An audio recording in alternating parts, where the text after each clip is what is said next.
Good morning, everybody. This is your boy Clint with the Die Hard MMA podcast and Odds HQ. Welcome to Total Madness for UFC Fight Island 4, and welcome to spooky season. Happy October 1st to everybody out there. What we do on this show is we break down the fights on the fight card coming up this weekend from a perspective of overs and unders, totals, 1.5, 2.5. Do we think it's going to the cards? Do we think it'll end quick? That's what this show is all about. Before we get started, make sure you hit the like button, subscribe here to Odds HQ if you have not already, and give the show a share if you don't mind. It goes a long way to helping me out. Thank you very much. Let's get started. First fight of the night, we've got Ayari taking on Luigi Vandramini, and we have basically a pick'em fight here at this point. The total is 2.5 rounds. The over is -150. The under is +130. Now, a lot of the people on this card, they don't have a ton of experience. They haven't been in the UFC for very long. There's going to be a lot of questions. So the very first thing that I will caution you is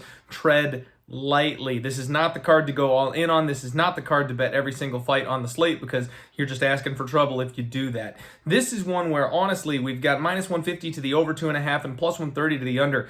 I would be looking at the under 2.5 in this spot. Luigi Vandramini's got a sick ground game. I believe he's dropping a weight class in this fight, so he should have a big size and strength advantage. He's been on a 2-year layoff, so if he comes back, if his skills are sharper, if he's able to take this thing to the mat, I see him locking up a submission here. He almost won his first UFC fight against Elizeu Zaleski dos Santos via submission in the first round. He just wasn't quite able to sink it all the way in on the veteran UFC fighter.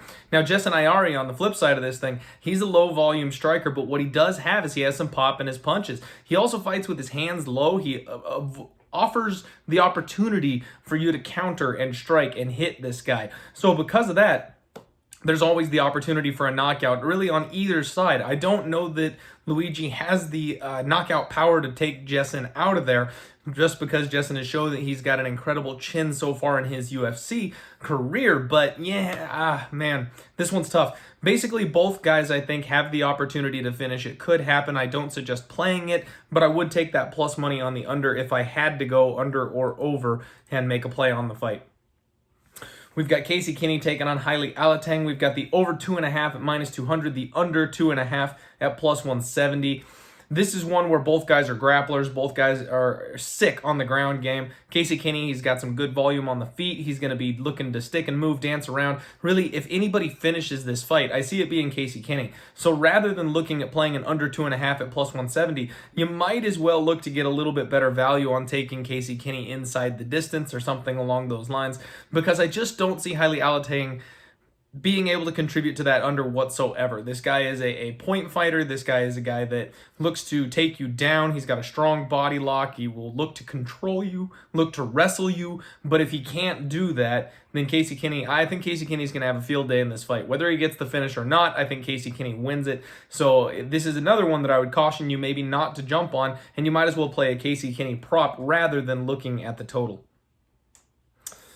Next fight up, we've got Jinyu Frey taking on Loma Lookboonmee. We don't need to spend a whole lot of time on this one. These are two women who are decision machines, and more often than not, we see women's fights going over the total in UFC fights in general. So we've got a 2.5 once again. The over set at -390. The under is +320. A lot of times I'll tell you that this is one that, maybe you're getting the right price to go ahead and take a stab on that under, but I don't think so in this case. Loma Lookboonmee is incredibly tough, incredibly durable, hard to take down, strong hips. The same can be said for Jinyu Frey, and even though she got submitted in her last fight, she was submitted by an absolute wizard on the mat. She's also going to be the bigger woman here. Both of them are atom weights fighting up at 115. Jinyu Frey is going to be the much bigger of the two women in there. So I don't know that Loma's got enough pop on her punches to knock Loma out, especially considering she'll have the extra 10 pounds that she is not going to have to cut. This one's going over, and I don't like the -130 price mark.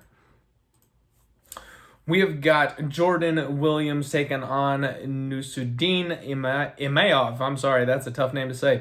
So what we've got is another 2.5.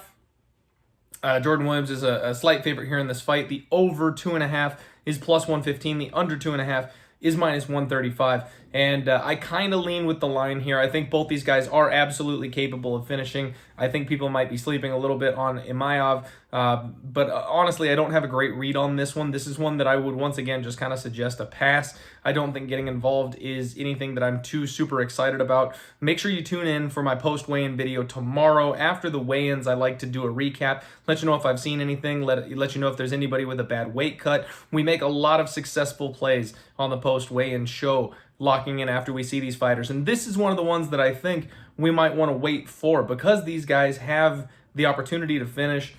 I really want to see what kind of shape, what kind of condition they come in. But again, I would lean to the under considering this is Total Madness. And again, unfortunately, there's going to be a lot of passing on this card. I know you guys hate that. I know the comments always explode. If I don't have something to say, if I don't have a read to give, why are we doing a show? We do the show every week regardless. So, this is a situation where we're talking sports betting. You don't force bets. The best thing that you can do when you've got a spot that's sketchy, when you've got a spot that you don't feel strongly about, just sit back, pass, fireball and popcorn, my friends. Just enjoy the show rather than risking your hard-earned money on a spot that just isn't that good. Next up, we've got Charles Air Jourdain, my boy, taking on Josh Culibao, and we've got a total set at 2.5, and that over is plus 125. The under is minus 145. And I don't like the chalk, but I would definitely be leaning under here, and I'm going to be taking a look at this one. I also want to look at the props here because, man, Jourdain looks good. Jourdain is filling out. He's filling that frame out. He's also saying all the right things that you want to hear from him. He's understanding that he needs to be less of a machine gun. He needs to be more of a sniper. And this kid has got some serious power. He's got some serious athletic ability. And he's going in there against Josh Culibao, who was really underwhelming so far in his UFC career, but he's also talking about how he's made the right changes, he's grown, he's gone back to the drawing board. So I kind of expect a banger here in this fight, and that under 2.5 is one that I'm really interested in. I think somebody gets knocked out in this fight. More likely it's going to be Josh Culibao who hits the mat. I think Jourdain is a much, much better prospect here, and he's getting a very coveted step down in competition, something we don't see a whole lot in the UFC. After you take that step up, usually you're stuck there. They've given him a little bit of a step down, and honestly, I expect him to shine. So I'm looking at that under 2.5 and minus 145. A little steep, but not that bad. Cameron Else taking on Kyler Phillips. Thank you all for jumping in the chat, letting me know that it is pronounced Else and not Elsie, because I was very confused on that when I did my podcast on Monday. We've got a total here set at 1.5. We've got under 1.5 at plus 100 and over 1.5 at minus 120. This is a spot where I think Kyler Phillips is maybe a little bit overblown as far as what people are expecting from him. Cameron Else is a sick fighter he's a sick fighter himself on the ground. He knows what he's doing down there. And Kyler Phillips, his main path to victory is his grappling. That's what this guy is really good at. Now, his striking is definitely coming along. And who knows, maybe he comes out there looking like Mike Tyson and we just don't expect it to happen. But honestly, I'd be looking at the over 1.5 in this spot. With these guys both being grapplers, a lot of times that turns the fight into a sloppy striking match. And even if it does hit the mat, both these guys should know how to defend their submissions. They should be able to keep their good positions and stay safe and extend this fight. So I'm kind of surprised that all the money's coming in on the under 1.5. Under 1.5s are really hard to hit, especially in the big cage. You've got to have two opponents that are really willing to get after it, and you've got to have somebody that really is just miles above the other one. I know Kyler Phillips is being billed or being...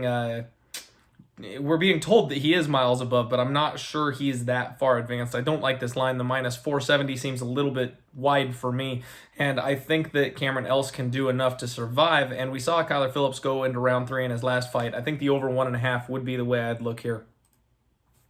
We've got Carlos freaking Condit taking on Court McGee. We've got the Legends Battle, the aging veteran spot here. Winner of this fight gets a brand new hip. We've got a total set at 2.5. The over is minus 250. The under is plus 210. Now this is one where I can't do anything but look at that over. I don't like it. I don't want to pay that kind of chalk on an over 2.5. But these guys, I mean, Carlos Condit, he's a finisher. He's won like 90% of his fights via finish. However, in his last 10 fights, he's the one who's getting beat, and he's also the one who's getting finished. But it's all been submissions. It's been guys that have been able to take him down, take advantage of his weak wrestling game, and then snap an arm or choke him out. That's not Court McGee. Court McGee is a grinder. Court McGee is a guy that's going to stay on the feet with you and look to bang. Now, he does look for takedowns in his fights, but he doesn't have a great success rate. So I don't know which is worse, the takedown offense of Court McGee or the takedown defense of Carlos Condit. We will see what happens. If this fight stays standing, I expect it to go to the judges' scorecards or at least get late into round 3 until somebody's gas tank fails. This one might get hairy right around that 2.5 minute mark, but I don't think it's worth it taking the under 2.5 because Carlos Condit has always had 3-round cardio. He's always been to make it late in the fights. Court McGee never gets tired. Never. So unless Carlos Condit whacks him with a sneaky head kick or something like that, I don't see Court McGee going down. And unless Court McGee is able to really implement his wrestling better than we've ever seen, I don't see him finishing Carlos Condit until maybe late in the third when Carlos has emptied the tank. He's got nothing left to give, and Court is able to rough him up. But that might happen in the final 2 minutes in the fight, not under that 2.5 spot. I would completely avoid this one, but over 2.5 is the only way I could possibly look in this fight. Next up, we've got Germaine Durandamy taking on Giuliana Pena. And my screen bugged up here real quick. I apologize. We skipped over one. Dusko Todorovic taking on Daquan Townsend. We've got over 1.5 minus 200. Under 1.5 is plus 170. This is another one of those really interesting spots where we've got a super wide line. Dusko is an over 3-1 favorite, and Daquan Townsend is one of the worst fighters on the UFC roster. But what he is durable. He's only been finished the one time by Dalcha Lungiambula. Everybody else has really struggled to put this guy away. So he is tough. He is durable. He looks to hang around in these fights. Now, getting a 1.5, I'd have to look over because even though Dusko Todorovic, I think, is fully capable of finishing, I think he can take Daquan Townsend down. I think he can ground and pound him out. We only have one guy that's contributing to that under, and basically betting on the under 1.5 rounds is saying that Dusko does exactly that, and he does it very quickly. I don't know that that's going to happen. He might. This one might be a one-round fight. Dusko might just pound Daquan Townsend out of there very, very quickly, very, very early. But again, this is why are we not looking at the Todorovic prop instead? You can get Todorovic by knockout at plus 155, and that covers you for the entire fight, rather than taking the under 1.5, where there's a time limit on your boy getting the finish. So if you're gonna do something like that, I would look at the props on Dusko. Otherwise, this is an over spot, I feel like. But again, I really don't want to lay that price. Daquan Townsend has been durable. He has been able to put up with some of the UFC caliber opponents, but he just gets ragdolled every single time. And he's going up a real finisher in Dusko. Dusko finishes everybody. He's got a 6 submission game. He's got that nasty ground and pound that we talked about. The finish is totally live here in this spot. And I would absolutely hate to lay 2-1 on an over and then have Dusko come out and do what the UFC is hoping he will do and put this kid away in about 3 minutes. Now we're moving on to GDR and Giuliana Pena. I apologize on the podcast earlier this week. Apparently, I was saying JDR live on camera, and my tongue must like that better. So Germaine Durandamy, GDR, is taking on Giuliana Pena, and we've got a total here set at 2.5. The over is minus 200. The under is plus 170, and this is the one that I start scratching my head on. Remember, we talked about women's fights. We talked about how they almost always go over. We also talked about you're looking for value. You want 2 opponents that can both contribute to the total hitting under. Well, I'm a little interested. So what we've got is Germaine Durandamy, whose hole in her game is her grappling. More often than not, she's been able to keep these fights standing, and when she keeps them standing, she's deadly. She is dangerous on the feet, and she knocks out a whole lot of people. In the women's divisions, that's very uncommon. We've got Giuliana Pena coming off of a 2-year layoff, and she is a grappling machine. Now, she has a submission game on her, and she's capable of taking her opponents out with ground and pound once it hits the mat. So the question is, will this hit the floor or not? That under 2.5 at plus 170, that doesn't look half bad to me. Because if this fight hits the mat, first off, Giuliana Pena is willing to get this fight to the floor by any means necessary. She will pull guard and pull her opponents on top of her if that means she gets it to the floor. And Germaine Durandamy is not someone that you want on top of you on the floor. Her ground and pound is just as vicious as her striking is on the feet. That would be a bad choice. But we've seen Pena do it more than once. If this fight hits the mat, there's definitely a chance of it finishing. If this fight stays on the feet, Germaine Durandamy is miles ahead of anything Giuliana Pena has to offer, and this absolutely could be a spot where the fight gets finished. The plus 170 on the under 2.5 in this particular fight, this one's got me interested. I think Germaine de Randamie has a good opportunity to finish this thing by knockout. I think Giuliana Pena, maybe not a great opportunity to finish it by submission, because we saw Amanda Nunes wasn't necessarily even able to do that in her fight with Germaine de Randamie, but Amanda Nunes wasn't overly looking for the submission in that fight either. It seemed like she was being more tactical in her approach, whereas I think Giuliana Pena will go for the finish if she has the opportunity to get it to the floor. Plus 170 on under 2.5. I'm looking closely at that one. That one might be one that I'm interested in. Especially we'll see how these women come in weigh-ins tomorrow. If one of them has had a rough cut or is out of shape, that might answer our question. Carlos Philippe taking on Jorgen de Castro. We've got a big favorite in Jorgen de Castro, and honestly a lot of money coming in on Carlos Philippe, something I'm not quite understanding. Now, it is heavyweights. Anything can happen, so getting a over 2-to-1 dog when these guys are slinging heavy leather, okay, maybe I get it a little bit more than I'm leading on, but I'm not a fan of Carlos Philippe. We got a total set here at 1.5. The over is minus 120. The under is plus 100.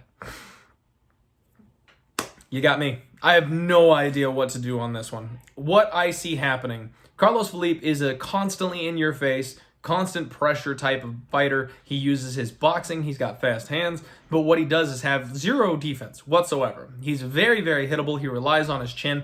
And he was picked apart in his last fight with just a jab of Sergey Spivak. Jorgen de Castro, he got out-athleticked by Greg freaking Hardy in his last fight. He just had no options because of how big and how athletic his opponent was. This isn't going to be the case here. He's the same size as his opponent. His leg kicks should be available. So his power bombs, those are definitely going to be available because Carlos Philippe leaves openings for them all day.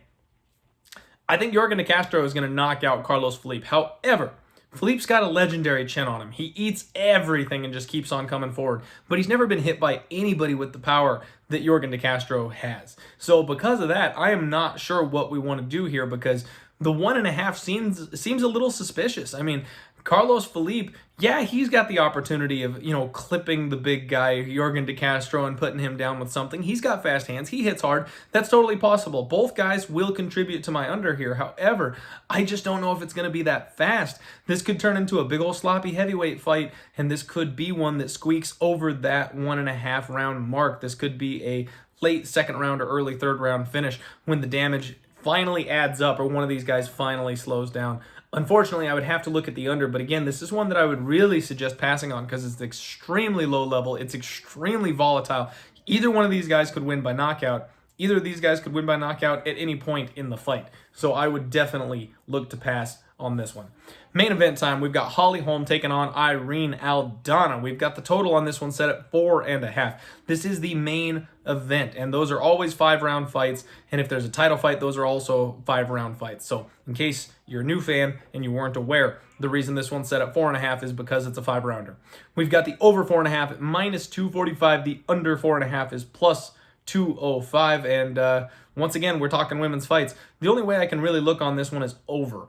Holm has got tons and tons and tons of main event 5-round experience. She's done this essentially the last 5 years of her career. No issues with her. Irene Aldana, this will be her first time under the big lights. This will be her first time trying to go those 5 rounds, making those adjustments. So there's always the opportunity that she gasses out or she makes a mistake in round 4 or round 5 just because she's never seen it before. She's never been there. But Holm, she's not much of a finisher these days. I know we all see the replays. She started off her career with 5 straight knockout wins. She knocked out Ronda Rousey. She knocked out Bethe Correia. We are going to see those highlights played for the next 2 days on repeat.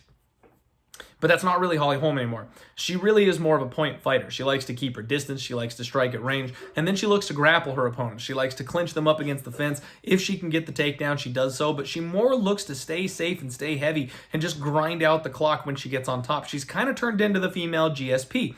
And I do like that. That makes her somebody who I enjoy betting on because she just grinds those wins away for you. But she is coming against Irene Aldana, who will look for the kill. This is a fighter who does have that rare knockout power as a female fighter. She does have the ability to take her opponents out. She does have an offensive submission game. So Irene Aldana is more than capable of finishing this fight. But is she gonna finish Holm? The only people who have finished Holm were a fluky rear naked choke from Miesha Tate and then the knockout from the GOAT, Amanda Nunes. Now, Miesha Tate got her at the end of round 5 when Holly made a mistake, and Miesha is a veteran herself, so that happens. Losing to Amanda Nunes via knockout, almost everybody does that. She went a full 25 minutes with Chris Cyborg. She took everything Cyborg had to offer and still made it a 25-minute fight, which nobody else on planet Earth has been able to do. Holly Holm is durable. She still has her cardio. Even though she's getting up there in age, she is still a world-class fighter, and I don't know that Irene Aldana has the tools to put her away. I'd be looking at the over, even though I do not like the minus 245. That just seems extremely chalky. If you want to look at this one, I'd say pick your spot, whether you think it's Holly Holm or Irene Aldana, and go ahead and play them by decision, because more than likely that is the direction that this fight is going to head. You get a little bit better of a line. So Holly Holm wins by decision is plus 145 versus Holly Holm straight at minus 120. That could be a way that you look. But it is a 5-round fight, so if you think there's some opportunity for the finish, especially if you're playing Irene Aldana, I guess, she is the one who's probably going to look to finish more often than Holly Holm. I don't know. To me, this whole fight stinks. There's not a whole lot that I like as far as a betting side on it. Maybe the weigh-ins will change my mind. I lean to Holly Holm here in this spot. I don't like the total. The under 4.5, I mean, Holly is capable of finishing, so we could look at that under at plus 205. We know Irene is going to look for the finish, but I don't know how cautious or how aggressive Irene will be coming out. This being her first title fight, this being her first, I'm sorry, not title fight, but her first 5-round fight, her first main event fight. I don't know if she is going to come out or if she's going to be hesitant trying to save some gas for those later rounds. If she comes out firing hot, if she comes out firing early, then yeah, this thing probably does go under because she either gets the finish or she provides an opening for Holly Holm to get the finish once she slows down. There's a lot of questions on this one, folks. This whole card from top to bottom is very, very tough from a betting perspective. So that's all I got for you this week. We've got a couple of spots that we might want to look at. Give me a follow at Diehard MMA Pod on Twitter. If I do make a move, if I do make an actual bet, that is where you'll find the official picks. Thank you very much. Good luck on all your action. I hope you have a great rest of your day.